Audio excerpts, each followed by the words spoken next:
I took my summer vacation late that year in July because I had saved up time, and my job at the warehouse finally slowed down. My mom knew a coworker who had a small cabin at Cedar Lake, and she got me a discount for 2 weeks. It sounded perfect. No city noise, no late shifts, just me, some fishing, and a break from everything that had started to pile up in my head. I was 26, single, and tired. That is all I was thinking about during the 4-hour drive. The cabin was at the end of a narrow road that ran along the trees, far from the busier part of the lake where the resorts were. You passed a couple of other cabins. Then the road turned to dirt and dipped down toward the water. My cabin was the last one. No more houses past it, just woods and lake. When I pulled up, the first thing I noticed was that the cabin next to mine, the only neighbor, looked empty. Tall weeds around the porch. No car, curtains drawn. The place looked forgotten. My cabin, on the other hand, was small but neat. Green paint, wide porch facing the water, and a short dock with a metal rowboat tied to it. The key had been left in a metal box on the porch, and there was a little note inside from the owner, a man named Dennis Cole. "Welcome, Eric. Cabin is stocked. Use anything in the kitchen. Please lock doors if you go into town. No smoking inside. Stay safe and enjoy the lake. Dennis?" The first day was exactly what I wanted. I unpacked, put my cooler in the kitchen, and took the rowboat out as the sun started to drop. The lake was calm. The other side was lined with trees and a handful of houses with their own docks. I saw a couple of people grilling, kids splashing around, music in the distance. Over on my side, it was quiet. The air smelled like pine and water and old wood. I slept hard that night. The bed was a little too soft. The springs creaked, and the cabin made random sounds as it cooled. But it was the kind of noise that usually puts you to sleep. Sometime in the middle of the night, I woke up. That in itself is nothing. What bothered me was that I woke up with my heart already beating too fast, like someone had slammed a door or shouted my name. The cabin was dark except for a sliver of moonlight through the blinds. For a few seconds, I just lay there, feeling stupid and a little dizzy. Then I heard it. A soft creak from the wood floor in the living room. One step, then another. Slow. I told myself it was the cabin shifting. Old wood, temperature changes, critters under the floor. I held my breath and listened. Nothing. I eventually rolled over and went back to sleep. The next morning I wrote it off as my mind playing tricks on me and spent the day like a normal vacation. Fishing, reading on the porch, making a simple dinner. As the sky went dark, distant lights flickered on across the lake. The empty cabin next door stayed dark. On the third day, I decided to check out the little town about 20 minutes away. There was a grocery store, a diner, a hardware store, and a tiny sheriff office. I ate at the diner, then went into the grocery store to stock up on actual food. As I was paying, the cashier, a woman with gray hair and a bored voice, looked at my note on the cart. "Cedar Lake Cabin 7, she said.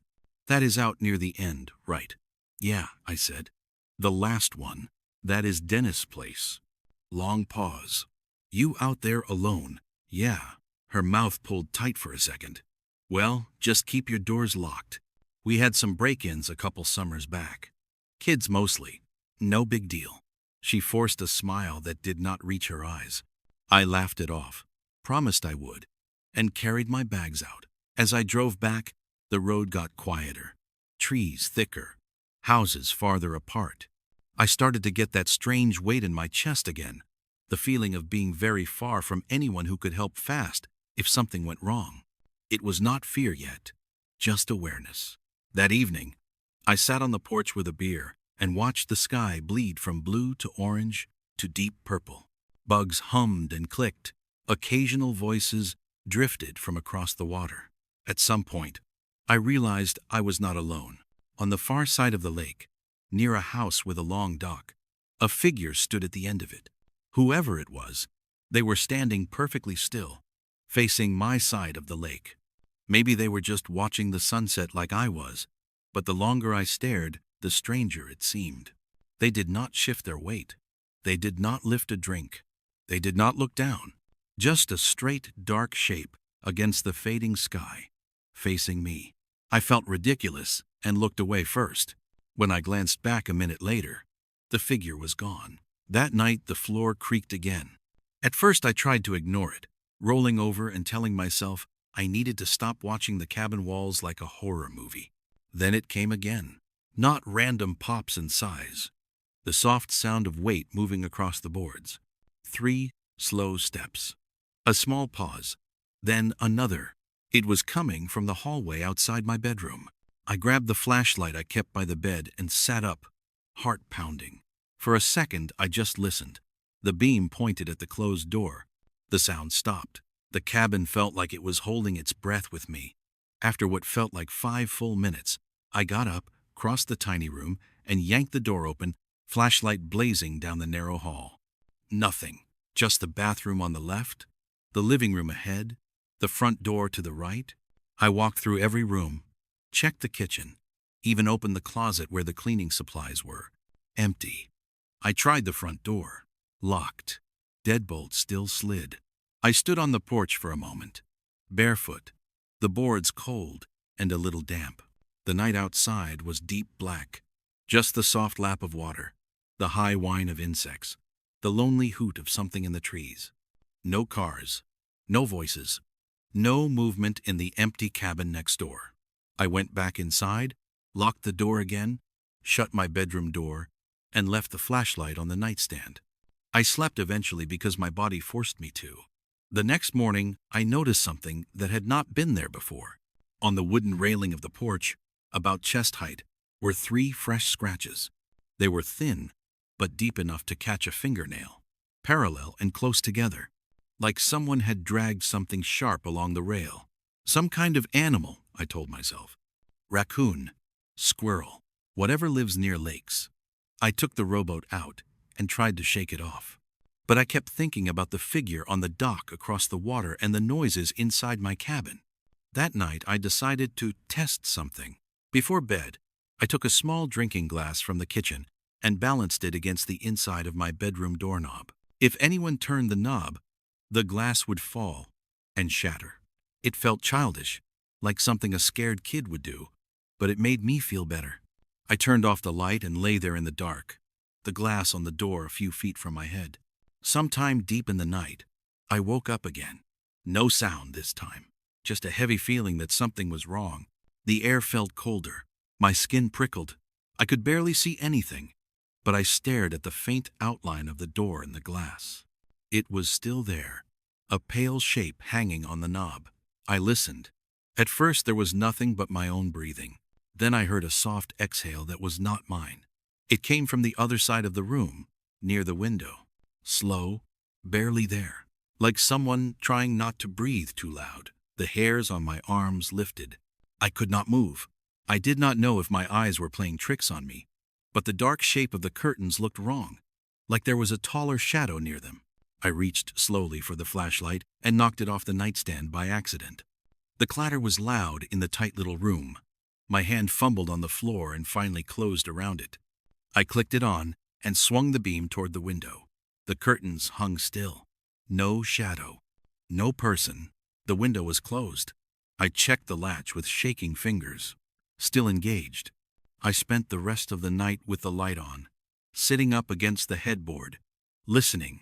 In the morning, I convinced myself I had heard my own breathing, or that the sound had come through the wall from outside. But when I walked around the cabin, I saw something else. In the dirt below the bedroom window, clear as day, were footprints. Not animal prints, shoe prints. A single set, coming from the trees, stopping at my window, then turning back toward the woods. No tracks led to the front porch. Whoever it was had gone directly to that window. I went to the neighbor cabin then, for the first time. I told myself I was just curious. A part of me hoped someone was staying there, and this was all a stupid mix-up. A kid playing pranks, or some weird local tradition.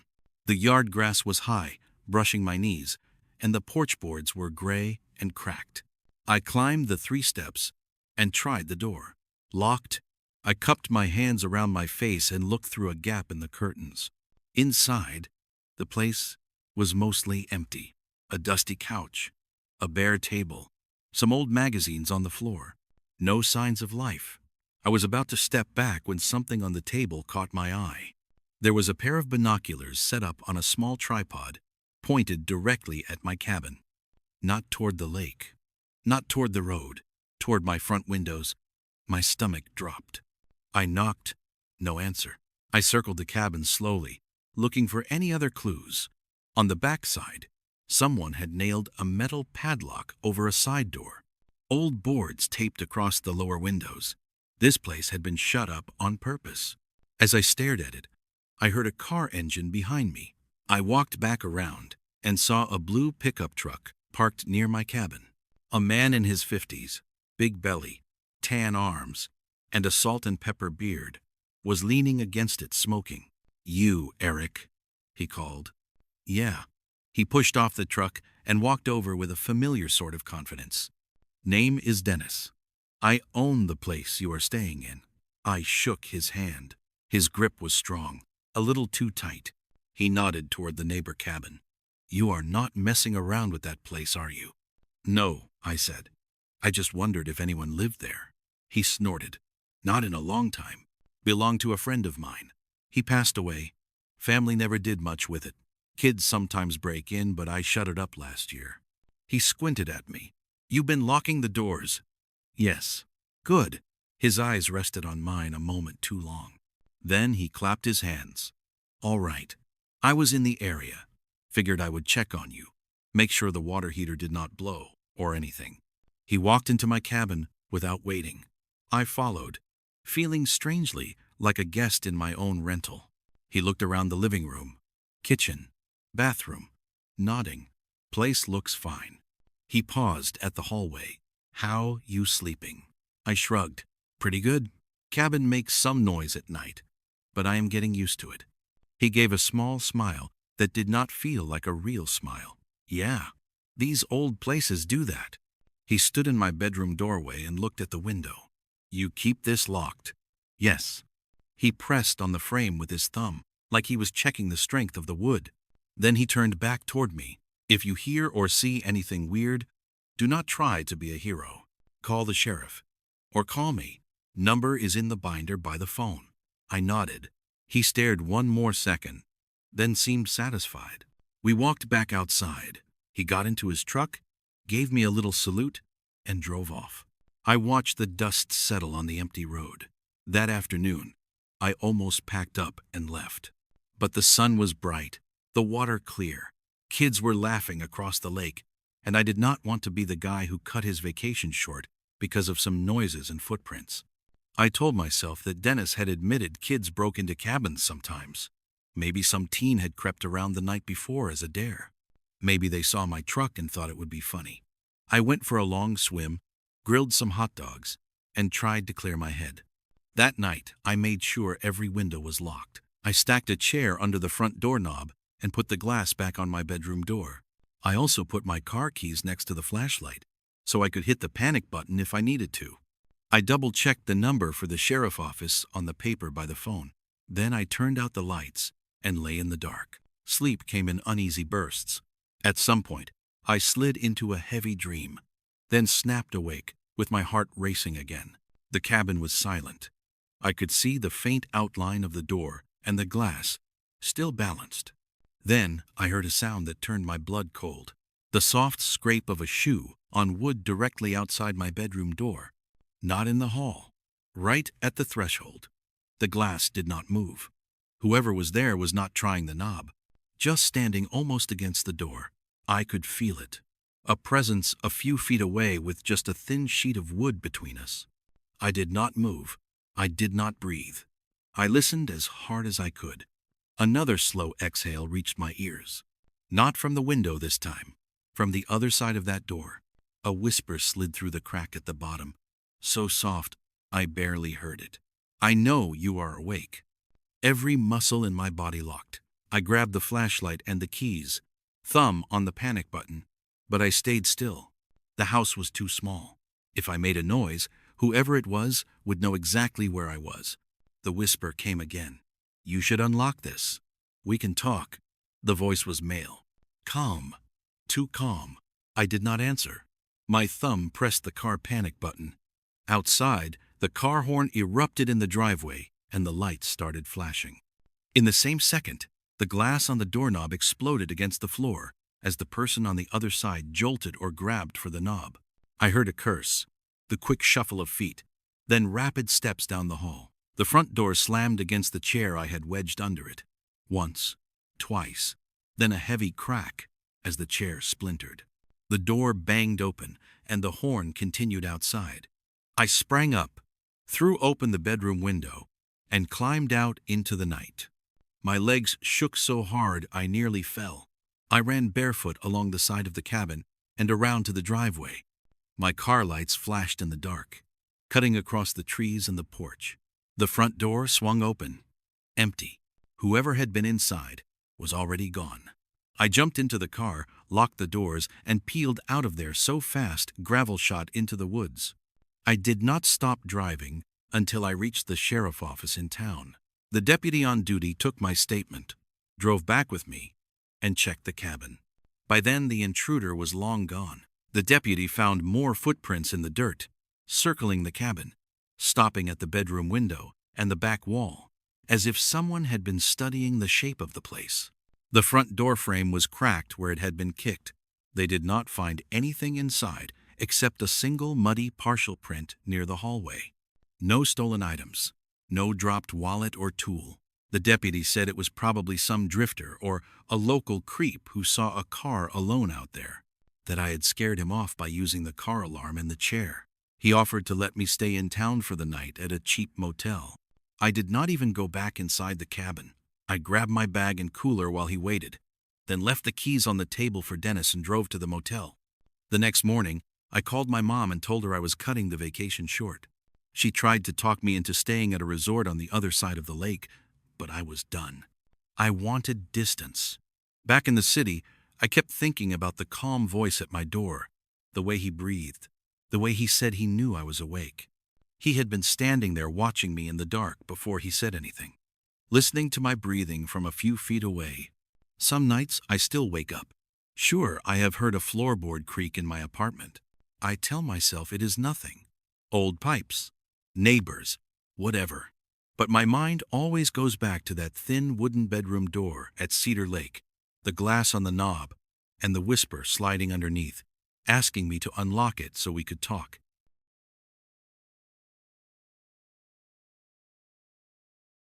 I spent most of my childhood summers at Lake Morgan, a wide, calm lake tucked behind a ring of thick pine. My parents used to rent a house there every year, but life got busy, money got tight, and the trips stopped. When I turned 28, I decided to go back on my own. I wanted to see if the place still felt like the one good memory I could pull from my early life. Work had been rough, and I needed to breathe again. I found a lake house online that looked almost identical to the ones we used to stay in. White siding, long deck, small private dock, and a boathouse at the edge of the property. The owner, a woman named Carol Mason, told me the house stayed empty most of the summer, except for a few visitors. She said it was peaceful and quiet, and perfect for someone looking to get away. That was exactly what I wanted. The drive took about 5 hours from my apartment. I watched the city fall behind and the trees grow thicker until the road narrowed and followed the lake. When I turned into the gravel driveway, I actually felt that old kid excitement in my chest. The lake was right behind the house, blue and still, the sunlight bouncing in strips across the surface. The house was clean and simple inside. Wood floors, 2 bedrooms, a living room that smelled faintly of old pine, and wide windows that showed the water. The deck faced the lake and stretched almost the full length of the house. At the far right, separated by a narrow gravel path, stood the boathouse.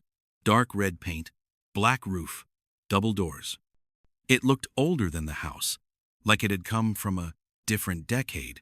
I dropped my bag inside, opened the windows, and walked down to the dock. The lake was quiet except for a few distant voices drifting from houses across the water. A small rowboat floated inside the boathouse, tied loosely to a metal ring. A second rope hung from a beam like someone had tied something heavier there at some point. I did not think too much about it. The first day passed the way a vacation should. I unpacked, sat on the deck with a beer, walked around the property, and ended the night by wading in the shallow water near the dock. When the sun went down, the lake turned silent. I could hear fish breaking the surface and the dull creak of the boathouse settling. When I went inside at around 10, I locked the doors and left one small lamp on. I slept fast and deep. That changed on the second night. I had grilled some chicken and was sitting on the deck when I noticed movement near the boathouse. Not something big, not a person, just the shadow of the door shifting as if someone had nudged it from the inside. I watched for a minute. Nothing came out. I told myself it was wind or the wood expanding, but there was no wind, not even a breeze. Later that night, I woke to a sound I had not heard since I was a kid. The slow, drawn-out creak of oars in water. I sat up in bed and listened harder. It came from the dock, then from farther out, then closer again. A repeated rhythmic creak, like someone rowing. I went to the window and looked toward the lake. The moon was bright enough to paint the water in pale silver and make the trees look almost flat. I saw nothing on the surface. No boat, no ripples, nothing moving. But I still heard the slow, steady creak. I stood there until the sound faded and did not return. In the morning, I walked to the boathouse again. The double doors were closed. The lock was still clipped. Everything looked the same, but the rows of dust inside the doorway were disturbed. I crouched down and saw faint marks on the wood. Not footprints, drag marks, like something heavy had been pulled toward the door and then pushed back inside. I felt a strange tightness in my chest, but forced myself to shake it off. I spent the rest of the day fishing on the far side of the lake, talking to a few people at the public pier, and trying not to think about the boathouse. When I came back in the early evening, the property felt different, heavy, watching, the same way the air feels before a storm. I grilled again, sat on the deck again, tried to relax again. But every time I looked at the boathouse, I felt like I was waiting for something. That night, I left the lamp on in the living room and fell asleep on the couch. At some point, a noise snapped me awake, a short, sharp thump from outside. My first thought was raccoon or deer, but then I heard slow, steady footsteps moving across the wooden walkway between the house and the boathouse. Not running, not sneaking, just walking. I sat up and listened. The footsteps reached the deck, then stopped. The boards creaked like someone had shifted their weight. I waited, frozen, barely breathing. After nearly a minute, I forced myself up and walked to the sliding door. The glass had a pale reflection of my own face. Beyond it, black water and dim moonlight. I could not see the deck clearly. I lifted my hand to switch on the outside light. Before I touched it, something tapped the glass. Not a slap, not a knock, a single light tap, fingertips soft. I stumbled back so fast I hit the dining table. The light inside swung slightly on the ceiling. I stood there with my fists tight and waited for another tap. Nothing came. I did not turn on the outside light. I did not open the door. I waited until sunrise before I stepped onto the deck. There were no prints, no dirt tracked across the wood. But the chair I kept in the corner near the railing had been moved. Not much, just turned slightly to the left. Enough that I knew I did not do it. The next day I called Carol. I told her I thought someone was walking on the property at night. She went quiet before she answered. She told me I should keep the doors locked. That was it. No advice, no concern, just lock the doors. I asked her if she ever had issues with trespassers. She hesitated. Then she said only one person ever tried to break in, but that it had been years ago. I asked her who it was. She changed the subject and asked if I needed anything else. I said no and hung up. Something about her voice bothered me, something tight and tired beneath her words. That evening, I decided not to stay inside. I walked the property with a flashlight right after the sun went down. I shined the light into the trees, across the gravel, and along the path to the boathouse. The doors were closed, the lock still clipped. But when I pulled on the handle, the right door swung open a few inches before the lock tugged it back. The padlock was hanging through the latch, but not actually closed. Someone had slid it through to look locked but never snapped it down. Inside the boathouse, the smell hit me first. Damp rope, old lake water, something metallic. The rowboat was tied to the ring. The rope was wet, very wet, freshly wet. The oars were not in the holders on the wall. They were floating in the rowboat, as if someone had come in recently and placed them there fast. I stepped back and shut the door. My hands shook when I clipped the lock for real this time. I slept in my bedroom that night, with the window locked and a kitchen knife beside the bed. I stayed awake longer than I intended, staring at the door, listening to every tiny sound the house made. Around 3 in the morning, the power went out. The lamp clicked off. The hum of the fridge in the kitchen stopped. The darkness was complete. I grabbed my flashlight and stood up. The silence felt thick, like something was pressing against the walls. I walked carefully through the living room to check the breaker panel. Before I reached it, I heard something brush softly against the outside wall. A slow drag of fabric on wood. Then 3 quiet taps on the wall of the house, near the bedroom window. I stayed perfectly still. The tapping returned. 3 more. Not loud, not angry, just patient. I took a step back, and the floor creaked under my weight. The sound outside stopped.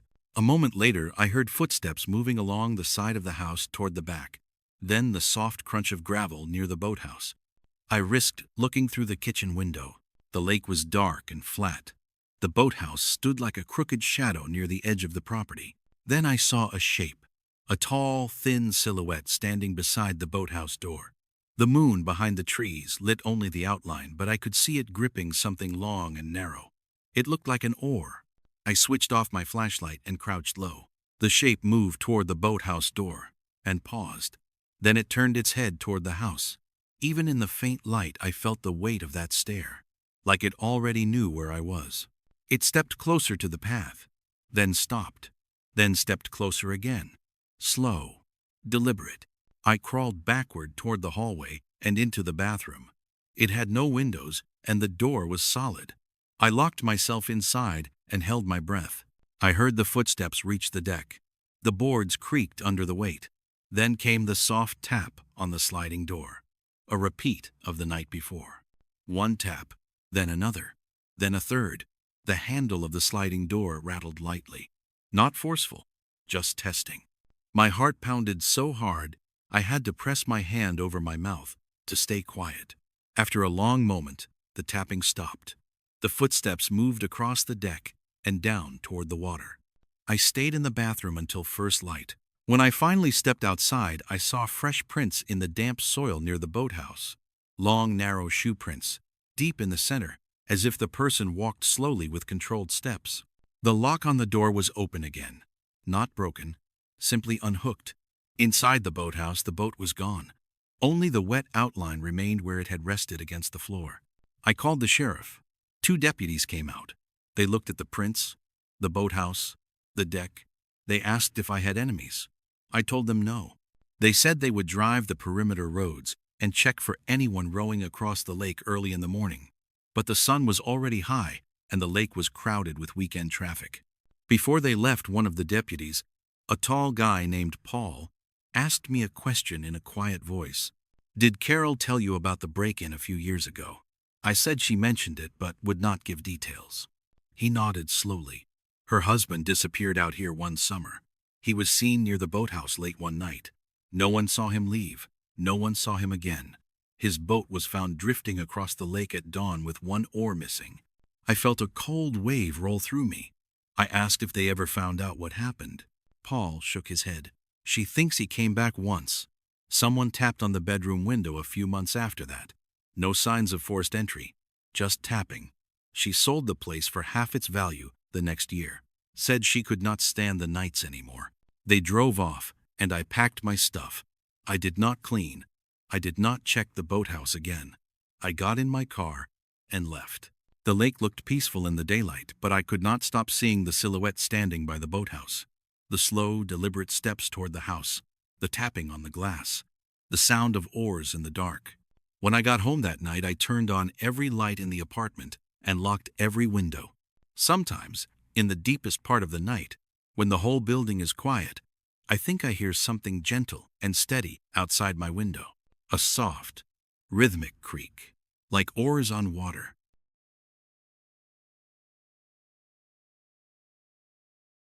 I took a week off that August because I finally had the vacation days and no excuse not to use them. Most of my friends wanted beaches and bars. I wanted quiet. I spent a couple of nights searching online and found a small forest campground about 4 hours from my place. It was in a national forest, way off the main highway. The website said it had 12 primitive sites, a pump for water, and pit toilets. No showers, no power. It sounded perfect. My name is Ryan. I was 27 that summer, tired from long shifts at a warehouse job and sick of people. I told myself a remote forest campground would be exactly what I needed. The drive felt long, and the farther I went, the less I saw. The highway shrank to a 2-lane road, then to a narrow strip of cracked pavement that twisted through trees. I stopped at a gas station in the last town before the forest. The cashier watched me load ice and snacks into my cart. He glanced at the camping gear in my back seat when I went out to pump gas. "You heading up to Pine Ridge?" he asked through the open window. "Yeah." "Week at the campground?" He frowned. "Whole week. That was the plan." He leaned on the door a little. "Just keep your food locked up and your car keys close. Some weird stuff up there at night." I laughed in an automatic, polite way. "Bears?" He did not laugh. Not exactly. He just shrugged. Something like that. I drove the rest of the way with his words stuck in my head. The entrance to the forest was marked by a wooden sign with peeling paint. The road beyond it turned to packed dirt and climbed slowly. Trees pressed in close on both sides, tall and thick, blocking a lot of the sky. I did not pass another car. The campground itself was just a loop off the dirt road, a circle carved out of the trees.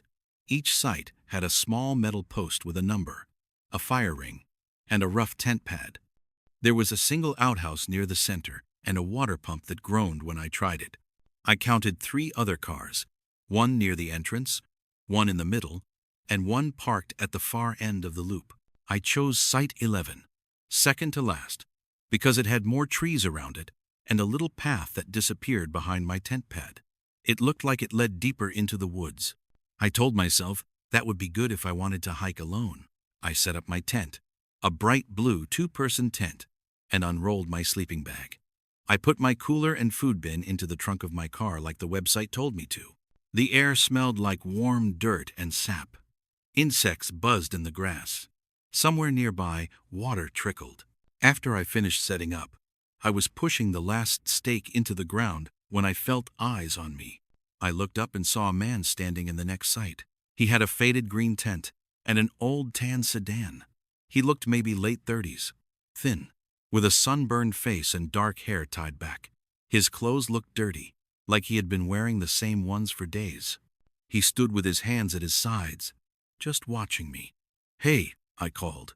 He lifted a hand but did not wave. Exactly.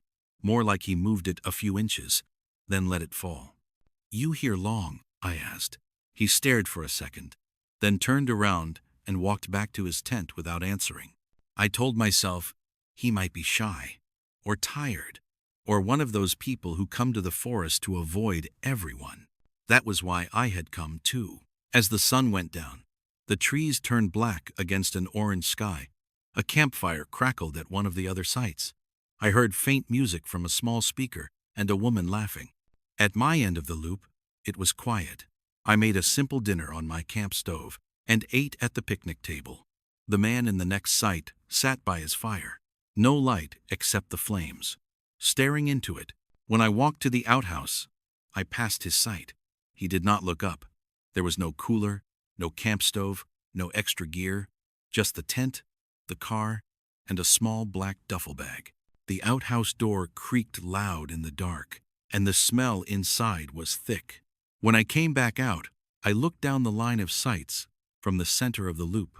A light glowed in my tent. My stomach dropped. I had turned on a small battery lantern and left it on the floor near my sleeping bag earlier. I was sure I had switched it off when I went to the bathroom. I remembered clicking the button, the little snap of plastic. The tent glowed like a low orange drum. I walked faster, crushing dried leaves under my boots. The man at the next site sat motionless by his fire. When I reached my tent, I unzipped the door and stuck my head inside. The lantern sat where I had left it. My sleeping bag was unrolled. My backpack was at the head of it where I had dropped it. Everything looked untouched. I told myself I had forgotten, that I was tired from the drive.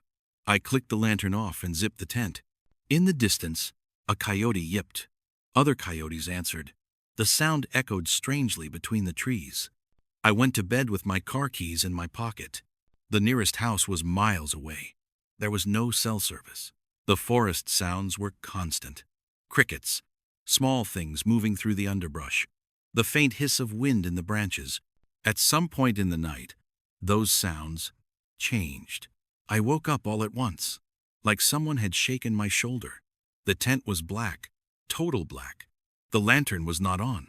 What woke me was a soft crunch in the dirt just outside. Footsteps, slow, right outside the tent wall. I held my breath and listened. Crunch, then a pause, then another crunch, a little to the left. Whoever it was not walking on the gravel pad. They were moving in the softer dirt beside it. My mouth went dry. I remembered the campsite map. My tent pad was between the car and the trees. Someone could stand behind the tent, out of sight from the road. I thought about saying something, some forced casual call like, "Hey there," but the words stuck. A shadow moved across the thin fabric near my head, a vague, darker shape in the already dark tent. It stopped. Whoever it was standing inches from me. The zipper of my door twitched. Just a tiny sound. Then another. Teeth rubbing together. They were touching it. My fingers closed around my car keys.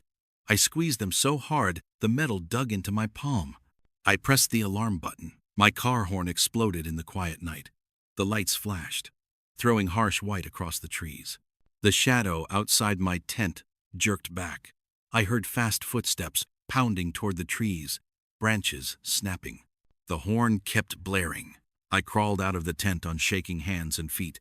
The cold hit me at once. My car sat where I had left it, lights strobing across the empty road and the thick black line of forest beyond. The man at the next campsite was standing by his fire.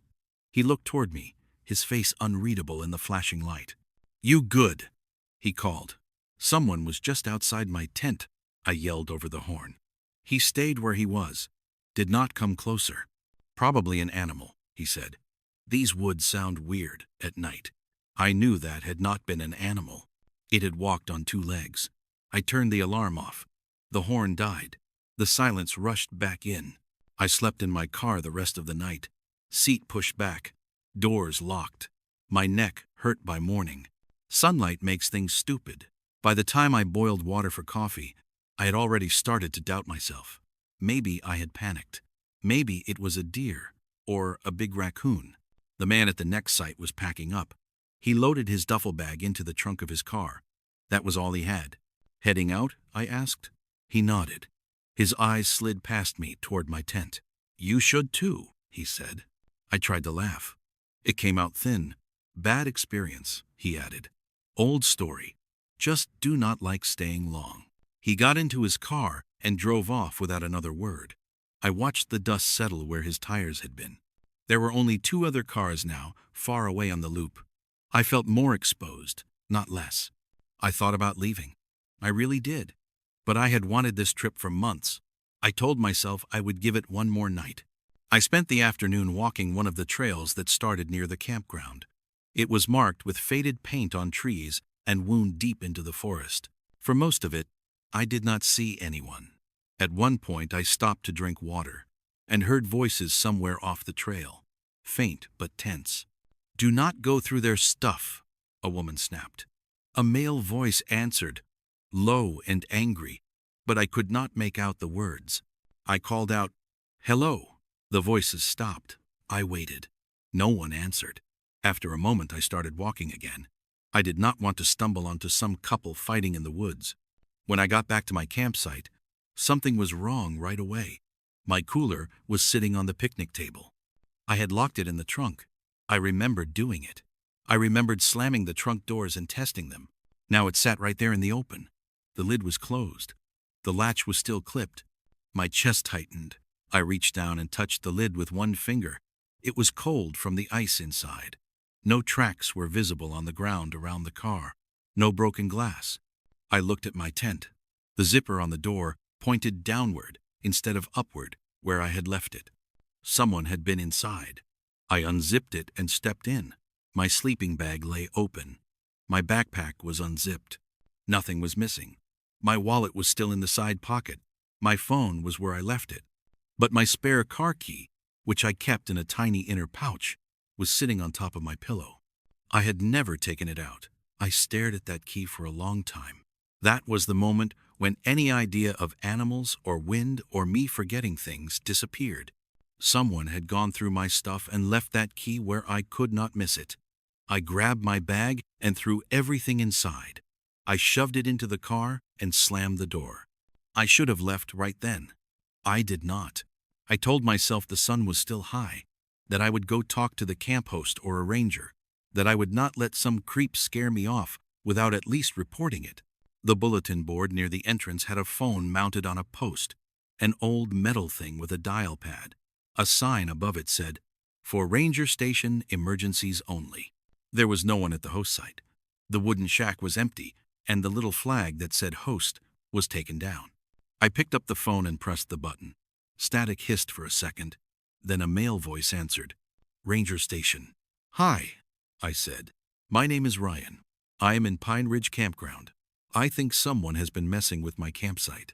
The line was quiet for a moment. "What kind of messing?" he asked.